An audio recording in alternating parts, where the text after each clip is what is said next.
बड़ी खबर आपको देते हैं। अतीक अहमद की हेकड़ी खत्म नहीं हुई है। पुलिस या इन्वेस्टिगेशन में बताया जा रहा है कि पुलिस से ही बहस कर रहा है।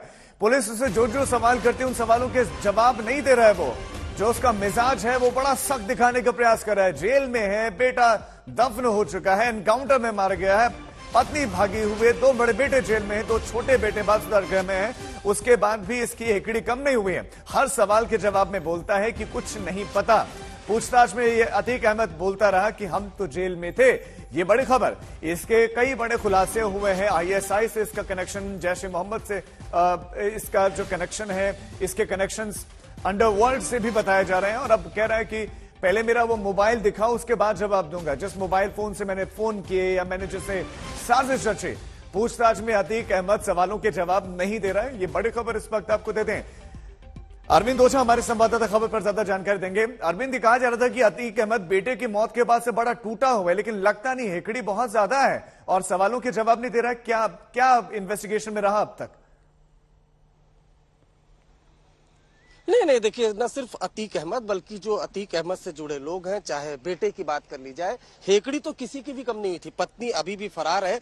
जहां इस वक्त मैं मौजूद हूं, ये बाकायदा अगर आप देखेंगे तो रैपिड एक्शन फोर्स के जवानों की यहां पर भारी भरकम टीम है, पुलिस के जवानों की भारी भरकम टीम है और असद को दफनाया जा चुका है। और अगर यूपी पुलिस की भाषा में कहे तो मिट्टी में मिलाया जा चुका है। लेकिन जो अतीक अहमद है, माफिया डॉन अतीक अहमद, उसकी हेकड़ी बिल्कुल कम नहीं है। जो पुलिस की पूछताछ में उसने सबसे पहले ये बोला कि साबरमती जेल में जो मैं मोबाइल का इस्तेमाल करता हूं वो मोबाइल फोन का है। उसके अलावा पूछताछ में वो बिल्कुल भी कोऑपरेट नहीं कर रहा है। उसके अलावा जब से असद का इनकाउंटर हुआ है उसके बाद से उसने बोलना भी कम कर दिया। हालांकि कल जब मेडिकल के लिए लेकर गई थी टीम अतीक और अशरफ को, तो अशरफ ने ये जरूर कहा था कि अल्लाह की चीज थी, अल्लाह ने वापस ले लिया जब असद के इनकाउंटर के बारे में पूछा गया था। लेकिन हेकड़ी बिल्कुल भी कम नहीं हुई है और शायद यही वजह है कि यूपी पुलिस उससे लगातार पूछताछ करी है। पूरी रात उससे पूछताछ हुई थी,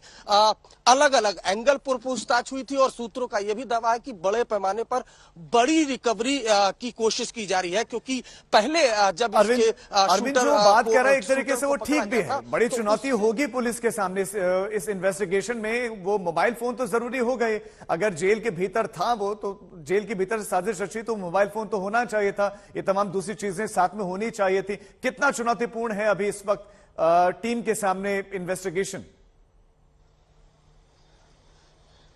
नहीं, आपको ये समझना पड़ेगा कि एक अपराधी जो जेल में बंद है वो खुद अगर पुलिस के सामने पूछ रहा है कि मेरा मोबाइल दो, आप अंदाजा लगा सकते हैं कि वो उसकी हेकड़ी कितनी नहीं होगी और वो उसकी गुंडई, जो उसका हौसला है वो कितना बुलंद रहा होगा। अमूमन अपराधी इस चीज को छुपाता है कि उसने जेल में मोबाइल फोन का इस्तेमाल नहीं किया था। लेकिन यहाँ पर चूंकि खुलासा इस बात का हो चुका है और खुद आज तक के पास बकायदा कबूलनामा है जो यूपी पुलिस को दिया था उसने, जिसमें उसने कबूल किया कि उसने जेल से पूरी साजिश रची थी। जेल में उसकी पत्नी साइस्ता उससे मिलने आती थी, उसी ने कहा था साइस्ता को कि नए सिम कार्ड खरीदे जाए और अलग अलग नाम से सिम कार्ड खरीदे जाए।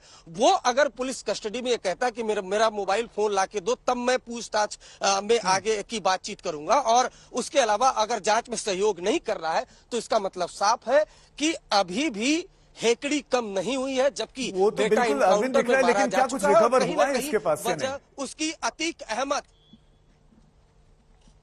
नहीं, देखिए, बिल्कुल ये जेल में बंद था और जाहिर सी बात है मोबाइल ही सबसे बड़ी रिकवरी होगी जिसको फॉरेंसिक एफएसएल की टीम के पास भेजा जाएगा। क्योंकि ये पूरी साजिश जेल से रची गई है जिसमें अशरफ बरेली जेल में मौजूद था और साबरमती जेल में अतीक अहमद मौजूद था। और ये पूरी कॉन्स्पिरेसी रची गई थी, कोड नेम्स दिए गए थे। जो आज तक के पास जानकारी मिली है कि सभी शूटर्स थे इंक्लूडिंग असद, सभी को कोड नेम दिया गया था और पूरी एक तरीके से बड़ी साजिश जा रही थी और लंबे वक्त से साजिश रची जा रही थी।